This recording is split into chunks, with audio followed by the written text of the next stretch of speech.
こんばんは、もふもふ不動産もふです。今日は、不動産投資の裏スキームっていうことで、かなり危険なですね、詐欺スキームについて詳しく解説します。今日この動画見ていただくことでですね、不動産投資危ない世界なんですが、裏スキームを一通りまとめたんで、これ知っておかないと、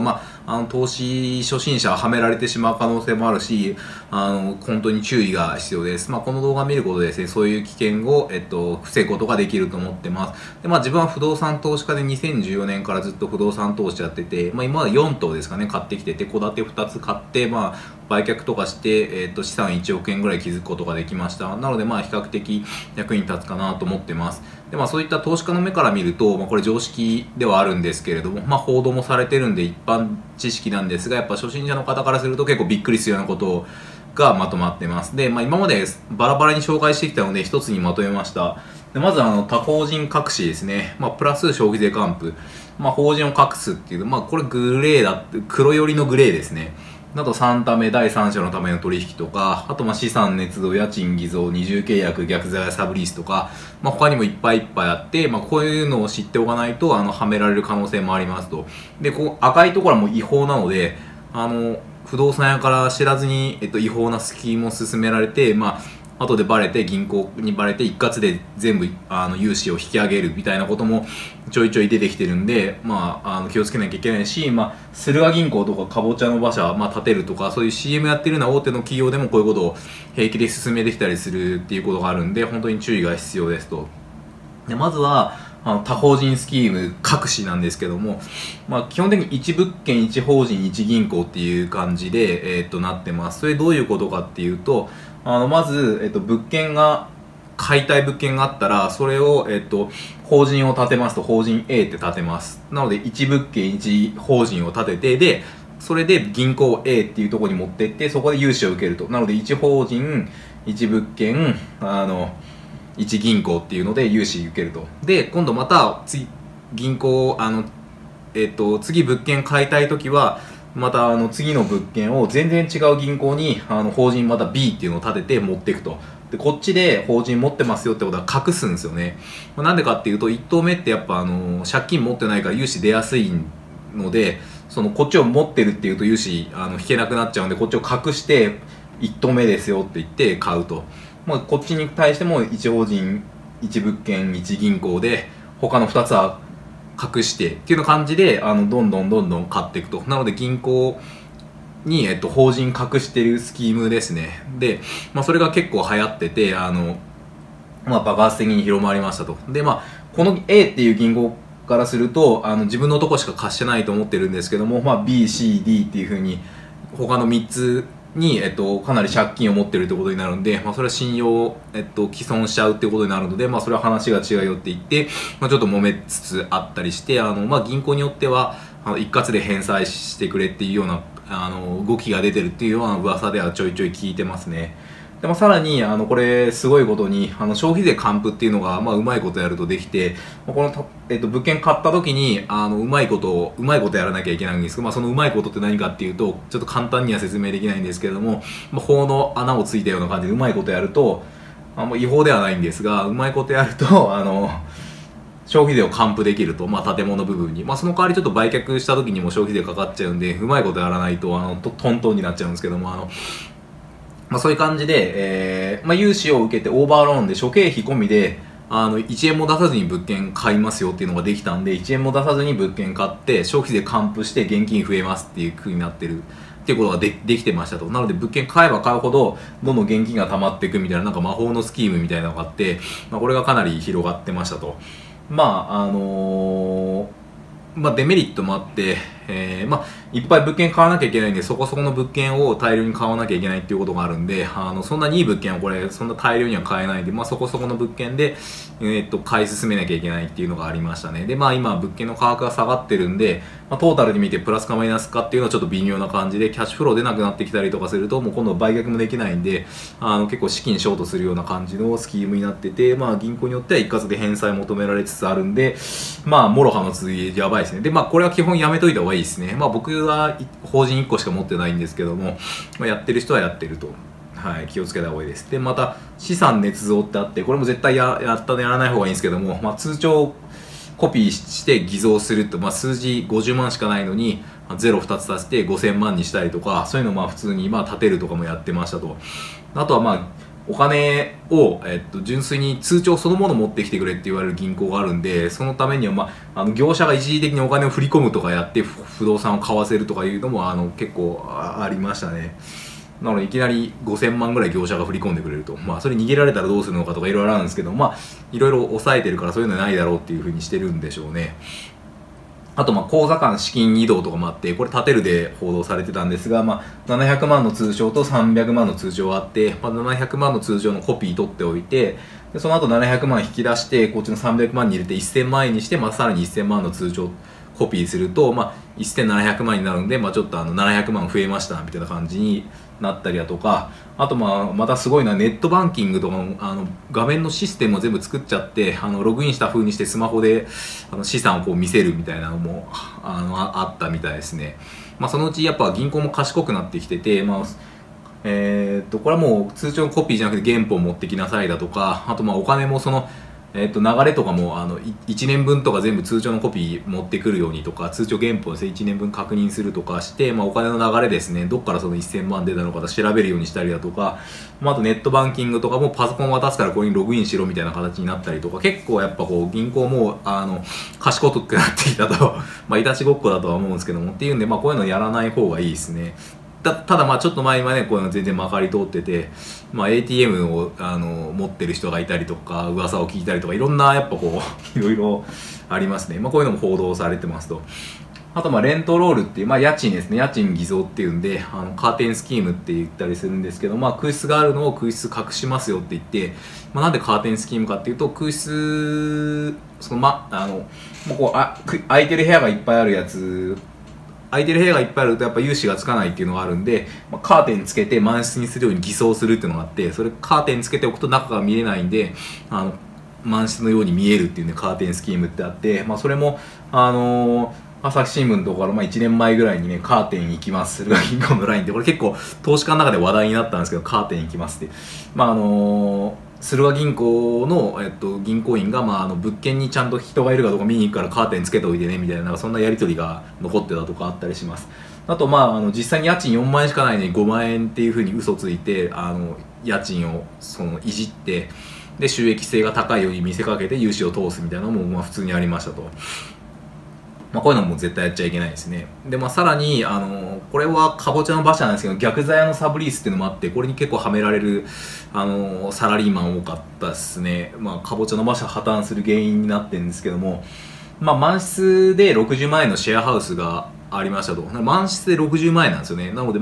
普通サブリースってするとその60万円から経費とか空室除いて50万とか40万とかでサブリースするんですけども、むしろこれ逆ザヤでサブリース93万円とかで、90万円とかで契約してますと。でこれ明らかにおかしくって、しかも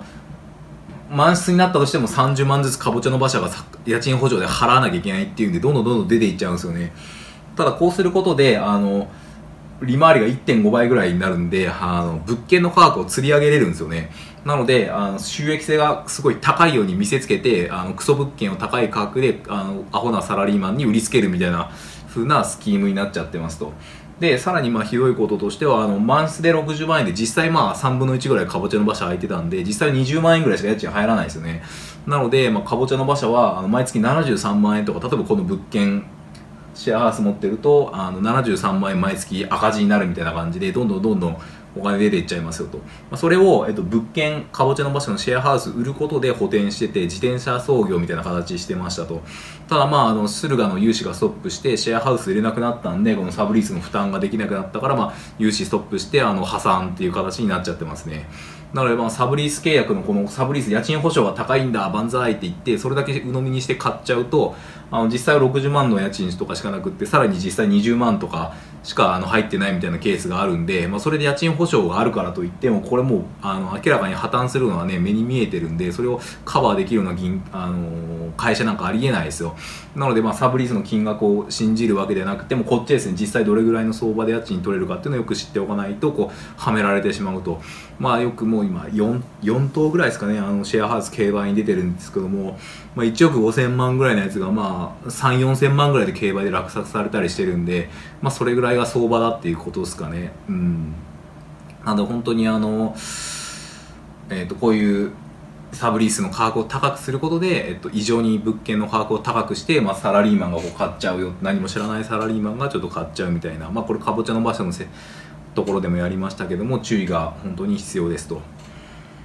まあ、これサブリースね、昨日のレオパレスとかもサブリースで、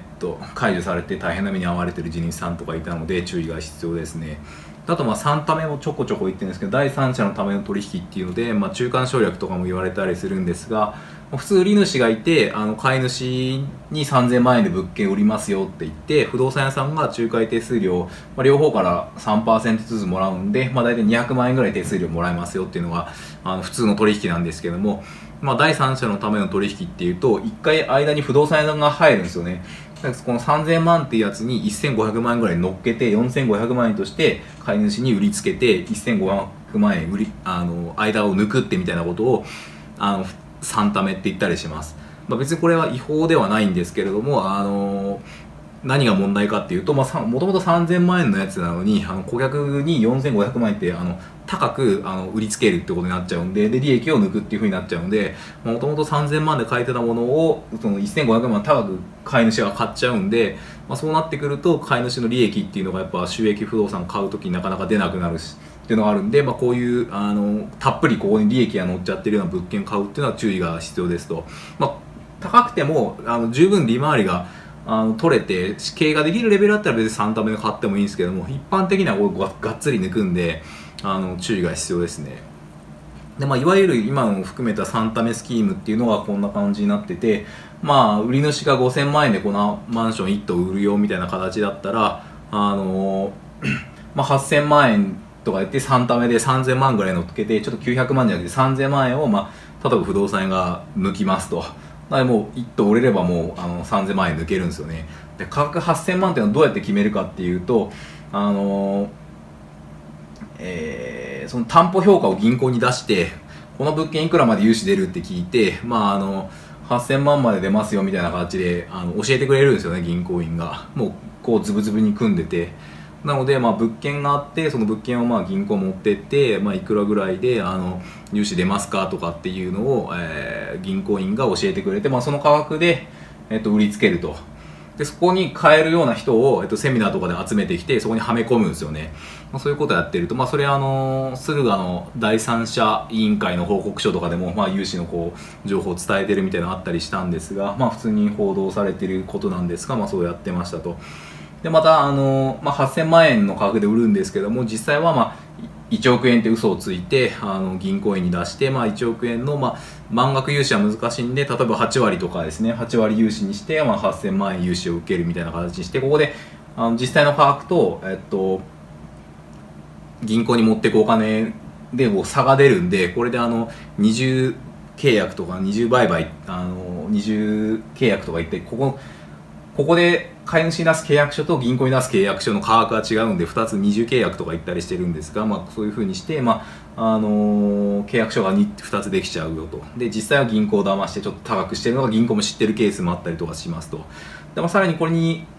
組み合わせて融資受けれるように通帳を偽造したりだとか、この物件の家賃を高くしたりだとか、サブリースつけたりとか、まあ、法人作って法人隠れて消費税還付したりだとか、まあ、その組み合わせでいろいろぐちゃぐちゃなことやってましたっていうのが2017年ぐらいまでですかね。まあ、かぼちゃの馬車が破綻する前まではこういうのがまあものすごいやられてたんで、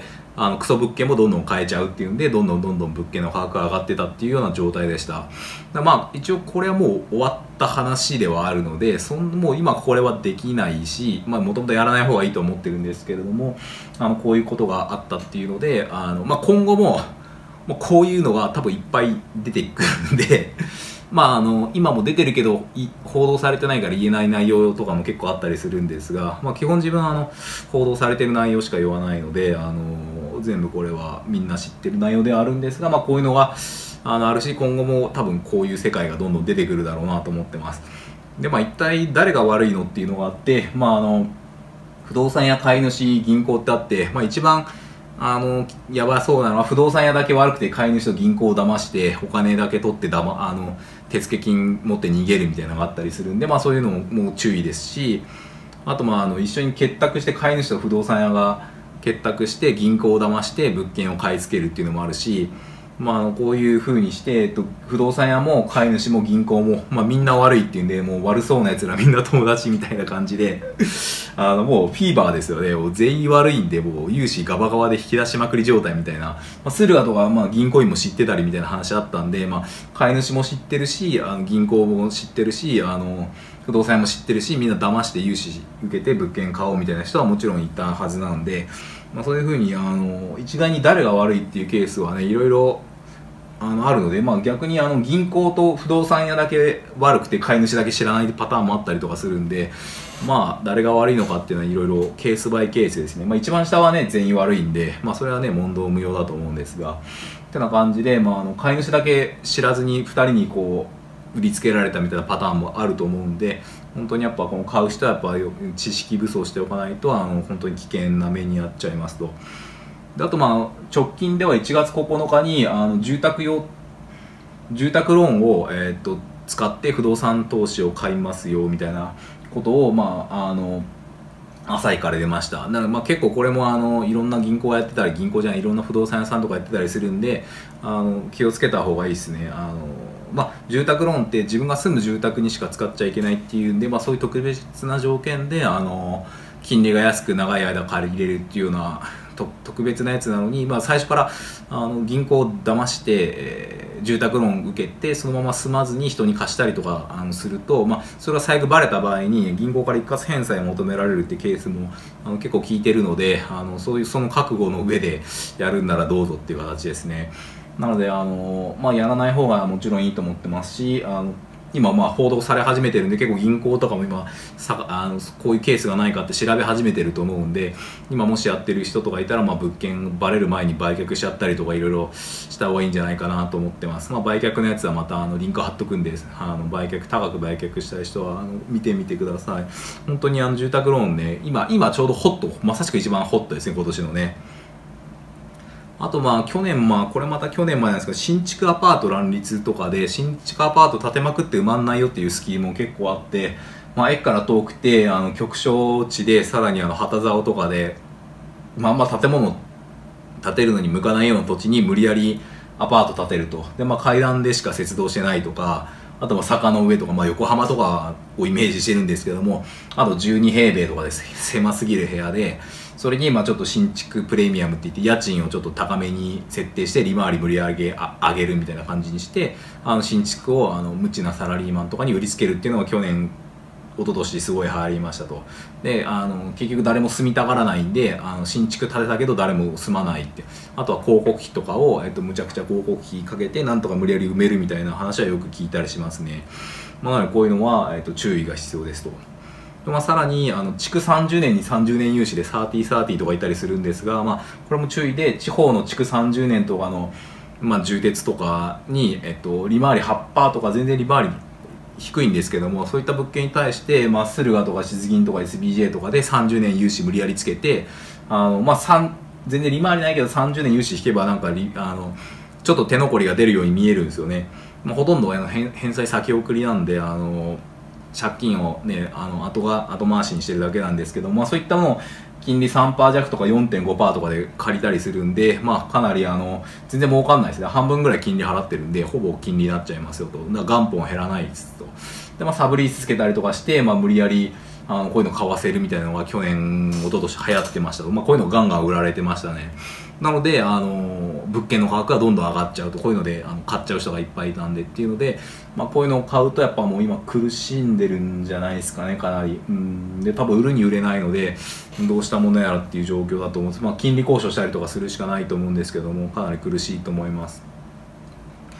とにかく今話したみたいに不動産の業界って不動産に限らず投資の業界は危ないことがいっぱいあるんで、とにかくちゃんと勉強してからやった方がいいかなと思ってます。で業者が進める前に買うと、一昨日のケリーバックスさんとかも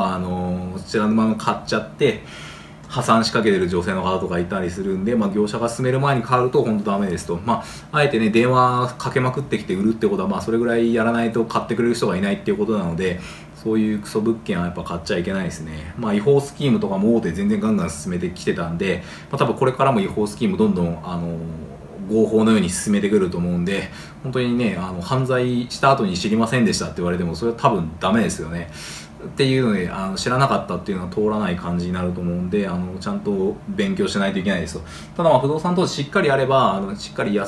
いい物件を安く買えれば儲かるっていうのがあるんで、引き続き、そういう情報も発信していけたらなと思ってます。経営なのでですね、知識がやっぱ重要ですと。本当にね、何も知らずにアパート1棟とかね、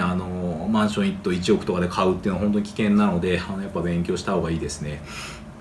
あとこういう危険系の動画を新築ワンルームマンションのシミュレーションとか、あと建てるのニュースとか、あとレオパレスとケリーバックスのやつとか、ちょっとコメント詳細欄貼っとくんで、よかったら見てみてください。これ詐欺スキームですね。もうより詳細に解説してます。はい、最後までどうもご視聴ありがとうございました。このチャンネルでは、今みたいに不動産投資の危険な情報とか、不動産投資でこうやれば儲かるよとか、あとFX とか株とか、